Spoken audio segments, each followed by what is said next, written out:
एक बार एक शिष्य ने विनम्रता पूर्वक अपने गुरुजी से पूछा।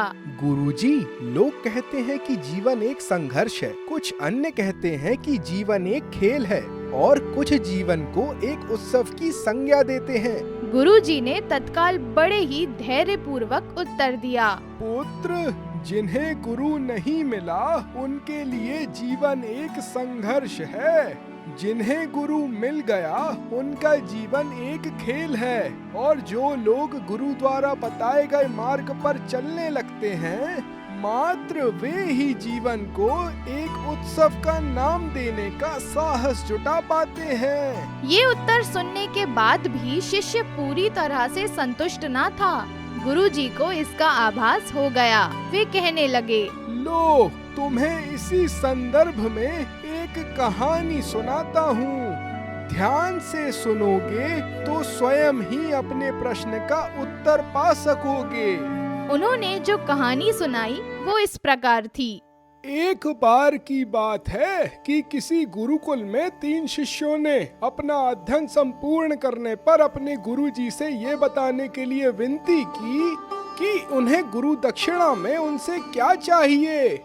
गुरुजी पहले तो मंद मंद मुस्कुराए और फिर बड़े स्नेह पूर्वक कहने लगे, मुझे तुमसे गुरु दक्षिणा में एक थैला भर के सूखी पत्तियां चाहिए, ला सकोगे?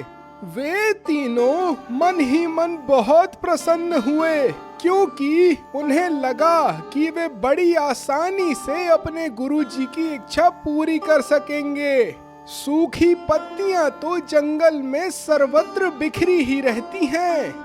वे उत्साह पूर्वक एक ही स्वर में बोले, जी गुरुजी, जैसी आपकी आज्ञा। अब वे तीनों शिष्य चलते चलते एक समीपस्थ जंगल में पहुंच चुके थे, लेकिन ये देखकर कि वहां तो सूखी पत्तियां केवल एक मुट्ठी भर ही थीं, उनके आश्चर्य का ठिकाना न रहा।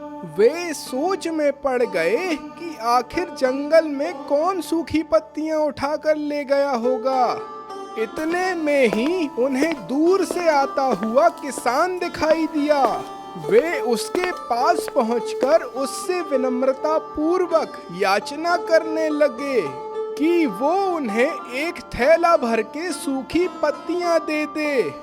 अब उस किसान ने उनसे क्षमा याचना करते हुए उन्हें ये बताया कि वो उनकी मदद नहीं कर सकता, क्योंकि उसने सूखी पत्तियां का ईंधन के रूप में पहले ही प्रयोग कर लिया था। अब वे तीनों पास ही बसे एक गांव की ओर इस आशा से बढ़ने लगे थे कि हो सकता है वहां उस गांव में उनकी सहायता कोई कर सके। वहां पहुंचकर उन्होंने जब एक व्यापारी को देखा तो बड़ी उम्मीद से उससे एक थैला भर के सूखी पत्तियां देने के लिए प्रार्थना करने लगे, लेकिन उन्हें फिर से एक बार निराशा ही हाथ आई। उस व्यापारी ने तो पहले ही कुछ पैसे कमाने के लिए सूखी पत्तियां के दोने बनाकर बेच दिए थे, लेकिन उस व्यापारी ने उदारता दिखाते हुए उन्हें एक बूढ़ी माँ का पता बताया, जो सूखी पत्तियां एकत्रित किया करती थी। पर भाग्य ने यहाँ भी उनका साथ नहीं दिया, क्योंकि वो बूढ़ी माँ तो उन पत्तियों को अलग अलग करके कई प्रकार की औषधियाँ बनाया करती थी। अब निराश होकर वे तीनों खाली हाथ ही गुरुकुल लौट आए। गुरुजी ने उन्हें देखते ही स्नेह पूर्वक पूछा, पुत्रों, ले आए गुरु दक्षिणा? तीनों ने सर झुका लिया। गुरुजी द्वारा दोबारा पूछे जाने पर उनमें से एक शिष्य कहने लगा, गुरुदेव, हम आपकी इच्छा पूरी नहीं कर पाए। हमने सोचा था कि सूखी पत्तियां तो जंगल में सर्वत्र बिखरी ही रहती होंगी, लेकिन कितने आश्चर्य की बात है कि लोग उनका भी कितनी तरह से उपयोग करते हैं। गुरुजी फिर पहले ही की तरह मुस्कुराते हुए प्रेम पूर्वक बोले, निराश क्यों होते हो? प्रसन्न हो जाओ। और यही ज्ञान है कि सूखी पत्तियां भी व्यर्थ नहीं हुआ करती, बल्कि उनके भी अनेक उपयोग हुआ करते हैं। मुझे गुरु दक्षिणा के रूप में दे दो। तीनों शिष्य गुरु जी को प्रणाम करके खुशी खुशी अपने अपने घर की ओर चले गए। वो शिष्य जो गुरु जी की कहानी एकाग्रचित होकर सुन रहा था, अचानक बड़े उत्साह से बोला, गुरुजी, अब मुझे अच्छी तरह से ज्ञात हो गया है कि आप क्या कहना चाहते हैं। आपका संकेत वस्तुतः इसी ओर है ना कि जब सर्वत्र सुलभ सूखी पत्तियां भी निरर्थक या बेकार नहीं होती, तो फिर हम कैसे किसी भी वस्तु या व्यक्ति को छोटा और महत्वहीन मानकर उसका तिरस्कार कर सकते हैं। चींटी से लेकर हाथी तक और सुई से लेकर तलवार तक सभी का अपना अपना महत्व है।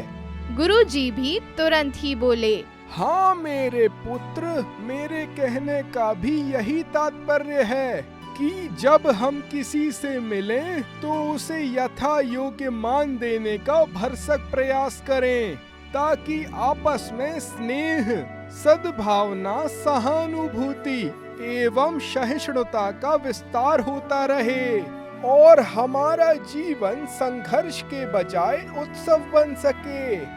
दूसरे, यदि जीवन को एक खेल ही माना जाए तो बेहतर यही होगा कि हम निर्विक्षेप, स्वस्थ एवं शांत प्रतियोगिता में ही भाग लें और अपने निष्पादन तथा निर्माण को ऊंचाई के शिखर पर ले जाने का अथक प्रयास करें। अब शिष्य पूरी तरह से संतुष्ट था। अंततः मैं यही कहना चाहती हूँ कि यदि हम मन, वचन और कर्म, इन तीनों ही स्तरों पर इस कहानी का मूल्यांकन करें तो भी ये कहानी खरी ही उतरेगी। सबके प्रति पूर्वाग्रह से मुक्त मन वाला व्यक्ति अपने वचनों से कभी भी किसी को आहत करने का दुस्साहस नहीं करता और उसकी यही ऊर्जा उसके पुरुषार्थ के मार्ग की समस्त बाधाओं को हर लेती है। वस्तुतः हमारे जीवन का सबसे बड़ा उत्सव पुरुषार्थ ही होता है, ऐसा विद्वानों का मत है।